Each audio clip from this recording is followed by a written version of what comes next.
નમસ્કાર, spark today ન્યૂઝમાં આપનું સ્વાગત છે। સાવલી ડેસર તાલુકા નિવૃત્ત કર્મચારીની સામાન્ય સભા સાંસદ અને ધારાસભ્યની ઉપસ્થિતિમાં યોજાઈ હતી। સાવલી ડેસર તાલુકા નિવૃત્ત કર્મચારી મંડળની સામાન્ય સભા સ્થાનિક સાંસદ ધારાસભ્યની પ્રેરક ઉપસ્થિતિમાં યોજાઈ હતી। સરકારી અનેક વિભાગના નિવૃત્ત કર્મચારીઓના પેન્શન સહિતની માંગણીઓ સાથે સરકાર સુધી પહોંચાડવાની સાંસદ અને ધારાસભ્યોને રજૂઆત કરવામાં આવી હતી। 70 થી 90 વર્ષના નિવૃત્ત કર્મચારીઓનું સન્માન કરવામાં આવ્યું હતું।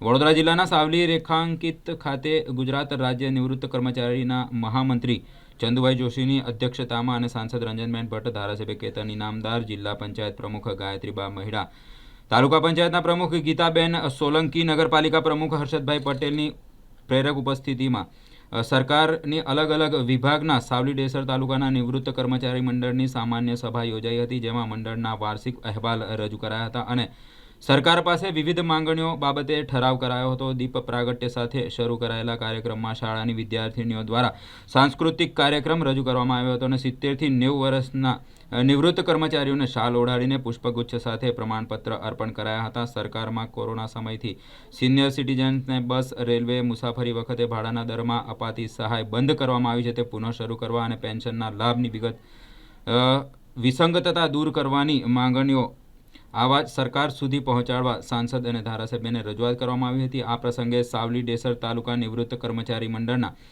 પ્રમુખ ધીરુભાઈ જાદવ, મહામંત્રી છગનભાઈ સોલંકી સહિતના તાલુકાના હોદ્દેદારો ઉપસ્થિત રહ્યા હતા। ચંદુભાઈ જોશી, મહામંત્રી, ગુજરાત રાજ્ય નિવૃત્ત કર્મચારી મહામંડળ, આજરોજ સાવલી ડેસર નિવૃત્ત કર્મચારી મહામંડળની મિટિંગમાં અમે સૌ ઉપસ્થિત રહ્યા હતા। આજના કાર્યક્રમમાં સાંસદ શ્રી રંજનબેન ભટ્ટ, ધારાસભ્ય શ્રી કેતનભાઈ ઇનામદાર અને જિલ્લા પંચાયતના પ્રમુખ શ્રી, તાલુકા પંચાયતના પ્રમુખ શ્રી પણ મુખ્ય મહેમાન તરીકે ઉપસ્થિત રહ્યા હતા।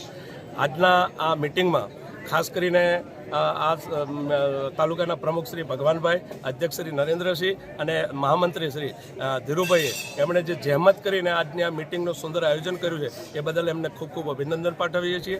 અને આજના આ કાર્યક્રમમાં 70 વર્ષ અને 80 વર્ષથી ઉપરના જે કોઈ મારા પેન્શનરો હતા એમનું સન્માન કરવામાં આવ્યું અને સાથે સાથે શુભેચ્છા પાઠવવામાં આવી। ભગવાન એમનું આયુષ્ય સારું રાખે અને એમને 100 વર્ષ સારી જિંદગી જીવાડે એવી શુભેચ્છા પણ પાઠવવામાં આવી। કેટલાક અમારા પ્રશ્નો હોય એની પણ ચર્ચા કરવામાં આવી। ધારાસભ્યશ્રી, સભ્યશ્રી તરફથી અમને ખાતરી પણ આપવામાં આવી કે તમારા જે પ્રશ્નો છે એની ચોક્કસ જગ્યાએ અમે રજૂઆત કરશું। ખરેખર દિલથી હું કહું છું કે આજનો આ કાર્યક્રમ ખૂબ જ સુંદર અને ખૂબ જ સરસ રહ્યો, એ બદલ સાવલી તાલુકાના તમામ પદાધિકારીઓનો હૃદયથી આભાર વ્યક્ત કરું છું। જય હિન્દ, જય ભારત।